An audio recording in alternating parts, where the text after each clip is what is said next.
This is Lewis Hart for Boxing Social in association with Empire Fight Store and William Hill. Delighted today to be joined with David Sahni. How are we, mate? David Sanchez. Yeah, good. I like that. I like that. I've been trading under Dev Sahni. There's been all sorts. Obviously, you're referring to my Italian exploits. Good fun, mate. Good fun. Yeah. How was Italy? How did you enjoy it? I saw, was it a bit of a nightmare reading out all those sponsors that I saw?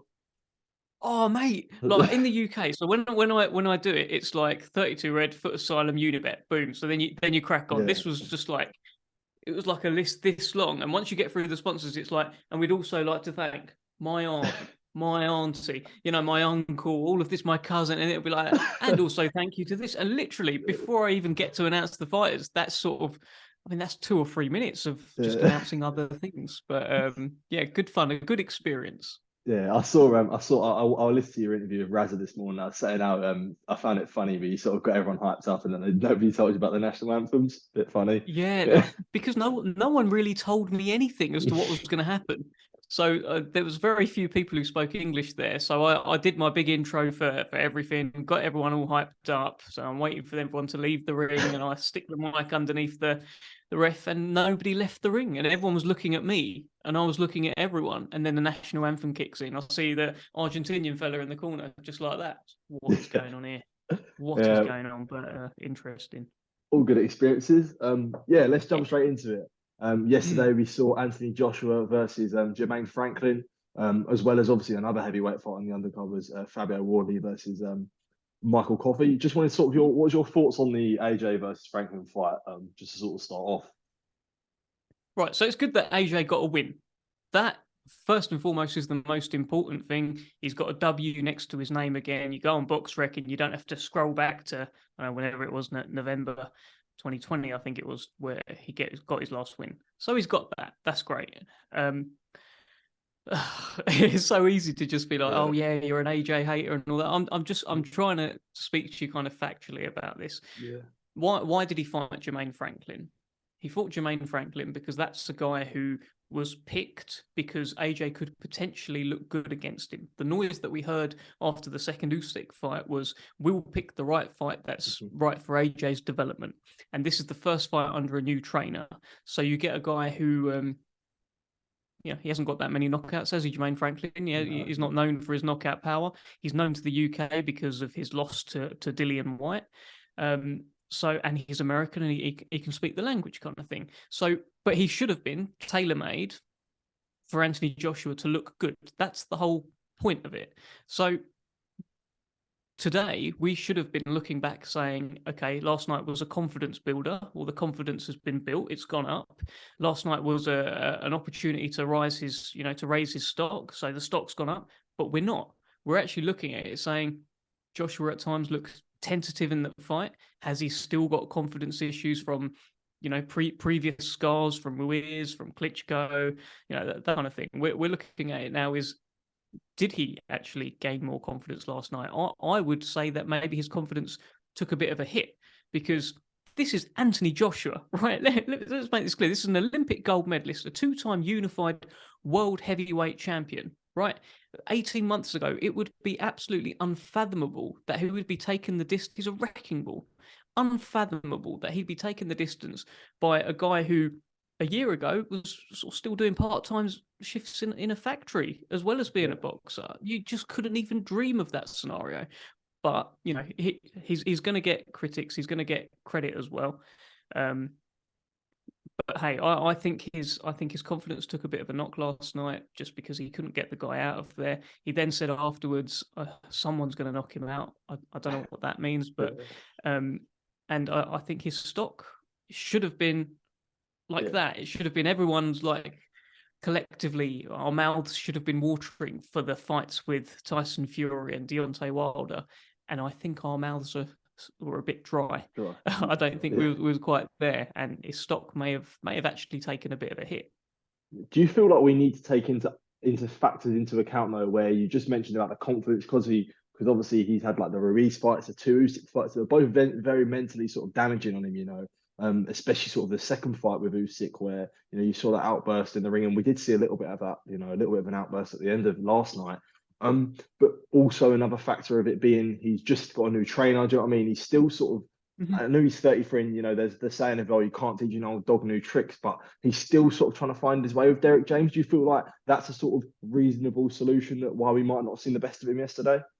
Yeah. Look, absolutely, and that's the whole thing. This was the first fight with Derrick James. It should all help with his development, and he gets back in the right mindset, gets back on track, etc., etc.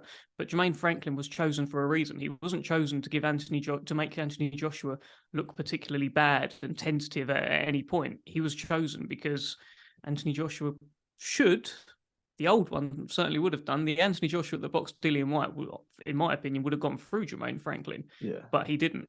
And now the conversation is turning to, oh, maybe we're not giving Jermaine Franklin enough respect, etc., etc. And that's a natural course for the conversation to take. I just feel that we hadn't heard of this guy a year ago, and he's just taken a couple of Brits the distance, and now we're giving him all the love in the world. I don't know. We'll see. Do you feel like though we can take some credit from Franklin though, because he's made sort of AJ and Dillian White look kind of like not their best, a little bit average. Where I thought instantly, like, where you look at it, we could keep getting Jermaine Franklin over. Like, you could look at someone like Daniel Dubois, who Franklin could be a really, really good fight for him, where you can base it on the fact of well, we went the distance with White and he went the distance with AJ as well, where you could potentially look at that fight. Well, look, Daniel's sparred him. I don't think Daniel would have any problem taking a fight with Jermaine Franklin. He does deserve credit, right? Got a great chin and showed a lot of heart in there, and he never went away. But yeah, he was. I mean, even Eddie Hearn said this towards the end of the fight. He was quite negative. Did he turn into a kind of like a sparring partner mode? Maybe that's been most of his career. I don't know, but I think we may be going over the top to lavish praise on Jermaine Franklin as this world-level heavyweight just because of Anthony Joshua not looking amazing against him. I just think a different version of Anthony Joshua would have really done a demolition job on him before he had all of these scars and hesitation. Yeah, with AJ, it's one of these things where I feel like every single, I'm interviewing you now, I'm asking about it, but it's one of these things where everyone sort of has an opinion of him, no matter where you walk, anyone you walk in the street with, and you can talk about sort of the mental fatigues of it. And do you feel like, where we saw in the last Usyk fight where he had the outburst on, on the mic, and we saw yesterday him sort of having a, I can't really describe what it was with Franklin. Like, do you feel like he's sort of like mentally he's really still struggling with sort of like everything that's sort of going on? I think, look, in the build-up to this fight, there was a lot of talk about pressure. He's bringing this up voluntarily. He's talking about all the pressure that he faced when he had all of the belts, and we saw the eruption at the end of the Usyk fight, and I just think he's under so much pressure, and I don't know how many men could walk in his shoes, like a mile in his shoes. He's really got it on top of him, and you can see that. The weight of the world is on his shoulders. So, like, I do feel for him. I really do in that respect. But, he's got a lot of noise around him, and they've always said, he's the best heavyweight in the world. He could beat this guy, could beat that guy, etc., etc. We've kind of been told one thing, and then we're seeing something else. Yeah. We were just talking about Derrick James earlier. Do you feel like we saw a lot of improvements from his game from being under Derrick James yesterday, or do you feel like it might take a little bit longer? Yeah, a bit. Look, there was some good moments in there, like the jab, like he was pinging his head back, the right hand, but there was still like for all of that, and the tank looked good despite coming in at 100%. 250 plus career heavy. He seemed fit enough. I mean, it wasn't fought at an incredible pace. It was fought at a pace. Did I see improvements? A bit. It's just, I don't know. I'm adamant that a different version, a Rob McCracken version, heading into the Klitschko fight of Anthony Joshua would have looked very different, and he'd have just He'd have kept it simple. That's the thing that Rob McCracken kept him pretty simple, but that simple was pretty effective, and it got him quite far. But yeah, I mean, we'll see. Maybe he'll continue to improve under Derrick James, but it just feels like at times he's overthinking it, and that's the new Anthony Joshua. He seems to overthink it, and I think the boxing world collectively misses the old one. The old one was a bit more, sticking the tongue out against Dillian Whyte and then just swinging at him. He backed himself in those exchanges, and it feels like in the exchanges now, even with a light puncher like Jermaine Franklin, say light punch, he's just not a heavy-handed heavyweight. Even with someone like that, it feels like he's not quite trusting himself in those exchanges. And you put Jermaine Franklin in with Joe Joyce, I don't think he hears the final bell. I'm almost certain of that. Yeah. And you stick Anthony Joshua at 250 plus pounds, that extra weight, even though the tank looked okay, I don't know how good it would look at a Joe Joyce kind of pressure, sticking it on him, taking all of his best shots. So yeah, look, we'll see. It'll be interesting to see what he does next. Absolutely, yeah. I mean, it sort of that leads me on to a perfect question. If I was going to ask you, what do you feel like it is next for Anthony Joshua? Because whenever you're going to talk about Anthony Joshua, Tyson Fury always gets mentioned, but obviously you've got Dillian Whyte as well, and Joe Joyce is also mentioned as well. But what do you feel like would be the necessary option? Do you feel like maybe jump into a Fury fight, or do you still need a couple more fights to sort of gel under before you go into a big world title fight again? Look, I would always maintain the fighter will fight anybody. These are fighters in their heart. They why would they have a problem fighting somebody else and getting paid for it? A lot of these guys have had fights outside the ring where they're not getting paid for it as well. So why would they have a problem with that? So it won't be about a fighter not wanting a fight. It will be about the people around them being able to talk them out of a fight and being able to steer their career. So whilst I think Anthony Joshua will want to fight Tyson Fury, he'll want to fight Joe Joyce, he'll want to fight Deontay Wilder, there are enough people around him who will be able to talk him out of that, and I think he would be talked out of those fights next. The most simple way I can put it is I don't think he will take a fight in his next fight where he would start as an underdog, and I think that there's a number of heavyweights right now that he would start as an underdog against. But look, I could be completely wrong. There's still noises out there about, we're going to speak to George Warren, we're going to make it happen. And I hope they do, because there is another school of thought where, okay, well, maybe if we pick unwisely in the next fight, in a fight we think we're just going to win, what if he gets chinned? It's heavyweight boxing. So you might just want to go for the biggest possible fight for the most possible money next, which would be Tyson Fury. But we'll see. We'll see if there's legs in that. If there are, then I'm sure Eddie Hearn and George Warren will be having those conversations.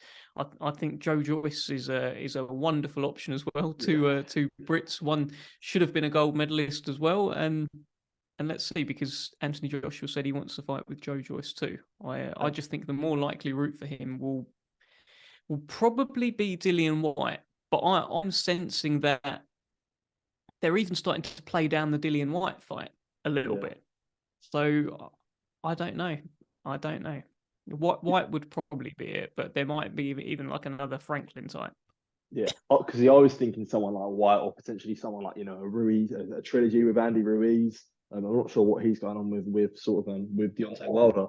But when you look at it, I don't think it would be Ruiz. Just if you give Ruiz a training camp, and he hasn't just gone on and spent his camp in McDonald's, then he would have it. He would cause all sorts of nightmares. He's still all wrong for Joshua. But yeah, carry on. Absolutely, yeah. So I was thinking, for me, I would like to see AJ v Joe Joyce. But do you feel like in AJ's career, and this is like in no means a disrespect to Joe Joyce, but AJ's always been compared to Tyson Fury, and that fight's massive, but also someone like Joe Joyce isn't as big as Tyson Fury, not like as in a global standpoint. Where would you say if AJ to fight, if AJ fought Tyson Fury, it'd be like the risk to reward ratio would be quite high. You know, if you lost to Tyson Fury, you know, people would, you know, Tyson Fury would go into that fight being a heavy favorite. But Joe Joyce also isn't as well known as Fury is. So for AJ taking that fight, do you feel that would be sensible where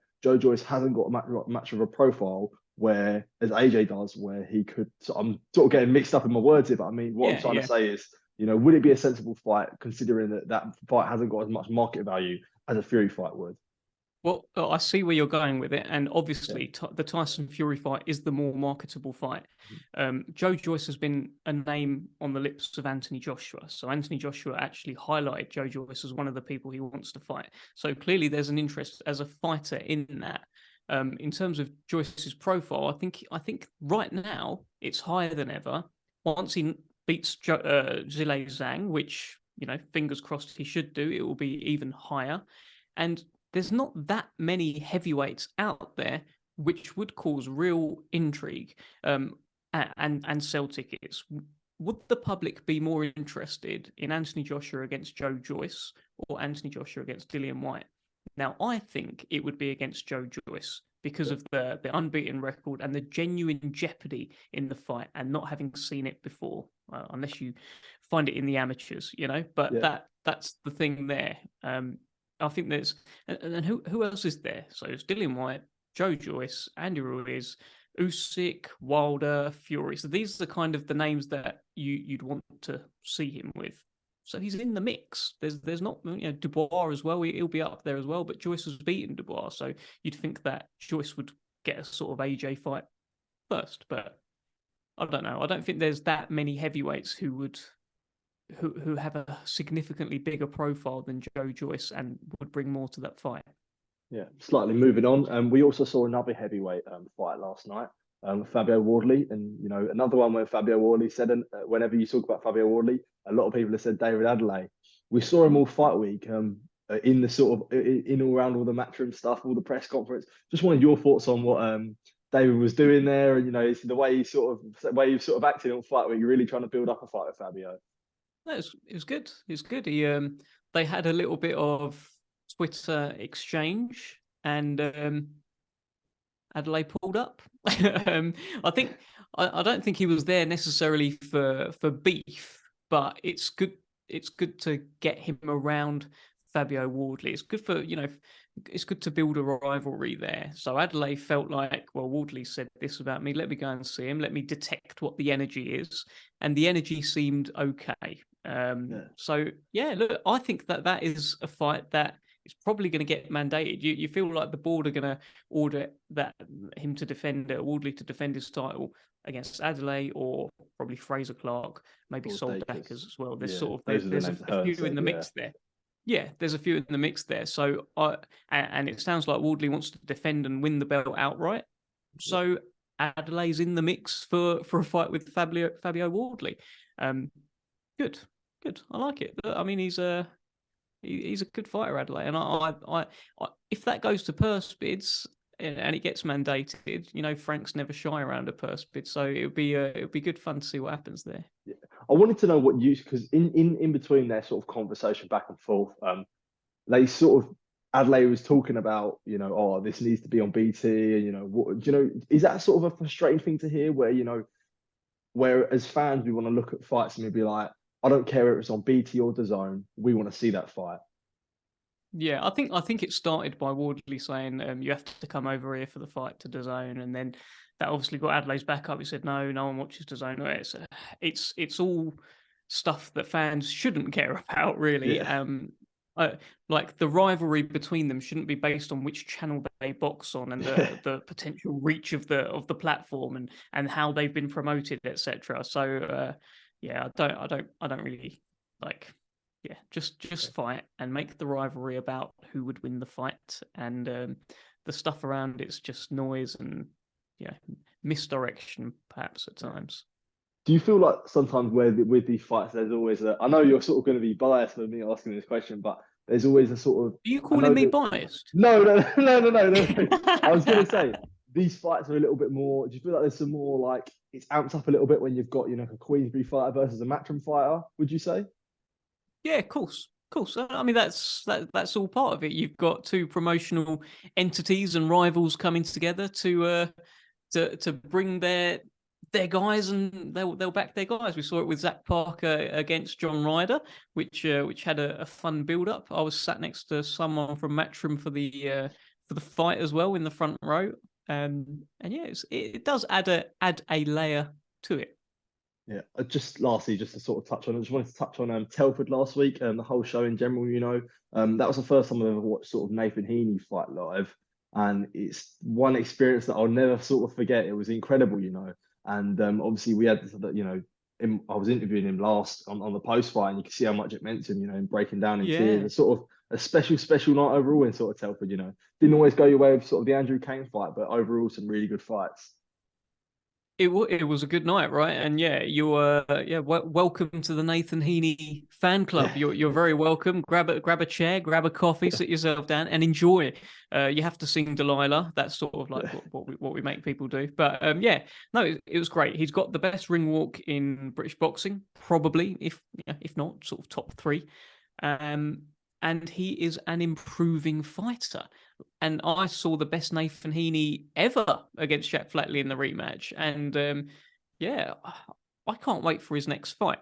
And that's a good place to be. And I think a lot of people who left that arena in Telford can't wait to come back and can't wait to see Nathan Heaney again. I'm not sure what's next. There's talk of Stoke Stadium at some point. I feel as though that's going to be in his future. Yeah. Let's see. And yeah, Andrew Kane, Baluta. I just want to see that fight again and again and again. And credit, there's a lot been said about Andrew Kane and how good he looked in the fight. He's saying that he broke his hand in the first round and that limited him. But I also want to give a shout out to Baluta. This guy, I mean, he's been knocked down multiple times in the first round, and it looks like he's going to go, and then he just comes back. I don't know. I haven't watched it back properly to score the fight as to who I think won. I just want to see it again. So great fight. And by the way, everyone just keep an eye on Ezra Taylor. He was on the undercard, right? Yeah. And he's gonna be something. I absolutely promise you that. He's an unbeaten light heavyweight. Looks the part, talks the part, and he hits very, very hard. So keep an eye on Ezra Taylor. Well, Dev, honestly, it's been a nice old busy Sunday as it always is after a big fight. I'd like to always thank you for your time, mate. Always appreciate you sort of taking the time out to speak to me. Honestly, it's been good to chat to you today, mate. Thank you. Yeah, you too, mate. Cheers. All right, have a good one. Cheers. You too. Go get Cheers, some mate. dinner.